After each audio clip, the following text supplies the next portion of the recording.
Magandang araw mga kaibigan. Bigyan natin ng reaction opinion itong post ni Professor Malu Tikia 54 minutes ago. So mainit-init pa na balita. Sabi niya, 13-11 with Zubiri and GB Ejercito siding with minority. Still, Senate President Cayetano remains due to forthwith a strategic move on chessboard. So ito na po ang resulta sa kudita. Sinubukan ng kampo ng minority led by Cayetano na agawin ang leadership. So nagkaroon na naman daw ng botohan. Sa pagkaintindi ko dito botohan na naman. Wala pa rin. Solid ang 13. So yung dalawang nag-abstain, yung dalawang independent, Zubiri and Ejercito, finally, lumabas ang tunay na kolor. Sumama na dito sa minority group ni dating SP Soto.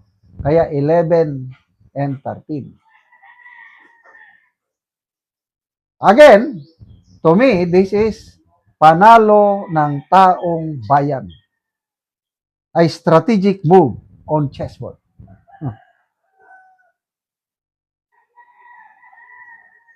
But huwag tayong magkumpiyansa mga kapwa ko DDS. At kahit hindi ka DDS, basta mahal mo ang taong bayan, mahal mo ang ating bansa. Hindi naman kailangan ng kolor sa politikang ito. Ipagpatuloy po natin ang pagdarasal sa Brave 13 Senators led by SP Cayetano. Na nakinig ako, nanood ako sa press con ni SP Cayetano kanina. Lalo akong napapahanga. Yung statement niya na ang sinabi daw niya sa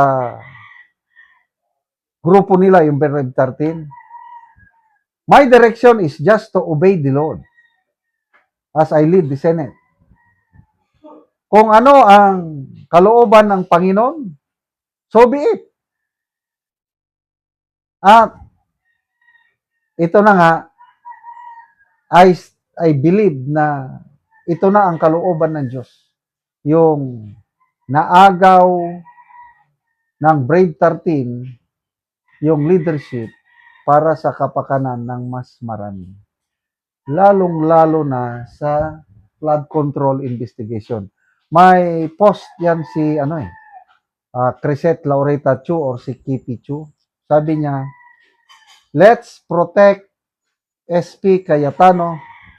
Siya lang ang pag-asa ng taong bayan na magkakaroon ng tunay na investigasyon sa flood control scandal na walang pinagtatakpan. And I truly agree.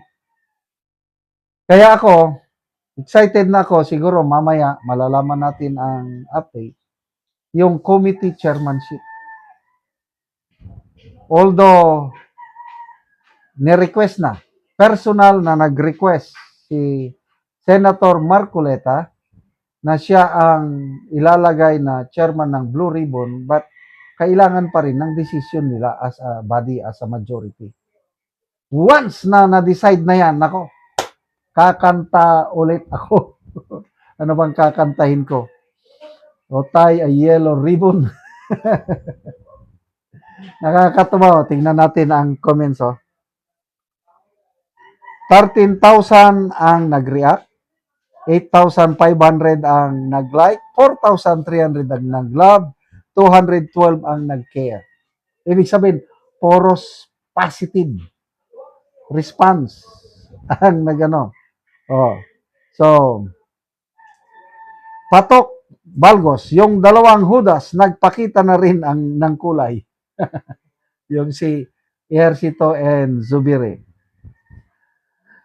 My mind, hanip, parang basketball, tayo ang lamang. 13-11. Napaka, oh, masyado daw manipis ang majority. Anong sagot ni SP Cayetano? Mas mabuti na lang yung manipis kaysa yung makapal. Ano yung makapal? Makapal ang mukha. Ay, nako. F. Aron, isang malita kay GB at Subiri. Congrats! Proud, Tota Soto, 11 daw sila. Mukhang may balat talaga. Yes. Kaya huwag po tayong magkumpiyansa. Continuous prayer. Ako, everyday ko yan una ko, nagpapasalamat sa pagbuo ng Brave 13 Marines, Brave 13 Senators. Nagpapasalamat ako sa Diyos. Siya ang nag-allow na magkaroon ng bagong Senate leadership. But ang ginamit niyang tao, according to Doc Eric Mata, ang tao na gumalaw para mabuo ang Brave 13, si B.T. Sara daw, the political chess grandmaster. Kaya nakakatuwa po. Sana tuloy-tuloy na ito. Marvin Machichar, noon pa yan, ayaw sumali kay SP Alan. Kaya lang nag-abstain kasi ang pagkakalam ko, hindi sila makakabuo ng 13. Yes, playing safe itong dalawa nung una. Kaya lang siguro, baka may naipangako, pagdating ng butuhan, wala pa rin. Believe din ako sa Brave 13, ano? Kahit grabe daw ang pananakot, lalo na yung 3 senador na kakasuhan, nag-announce ang ombudsman. Sasampahan namin ng kaso, mga 35 to 45 senators and congressmen, mga big fish, sasampahan na namin. Waipik. Hindi nyo na kayang takutin yung 3 na yan, mga veterano na yan. So, hindi magsilbi yung psychological warfare ni Boyeng Rimulya na tatakotin. So, Brave 13 Senators, Brave 18 Marines, ano pa? Brave 25 Congressmen. Mabuhay po kayo. Salamat mga kaibigan sa inyong pagsubaybay sa channel nito. Nakakatulong kayo ng malaki sa tribong Talandig ng Bukidnon dahil ang sweldo natin sa channel na ito is pantulong po sa tribo. Namimigay tayo ng libreng yero at pako para makapagpatayo sila ng mas maayos na tirahan. Panoorin nyo ang video nito. Lansang on dito, iparat ka nun, lansang nun.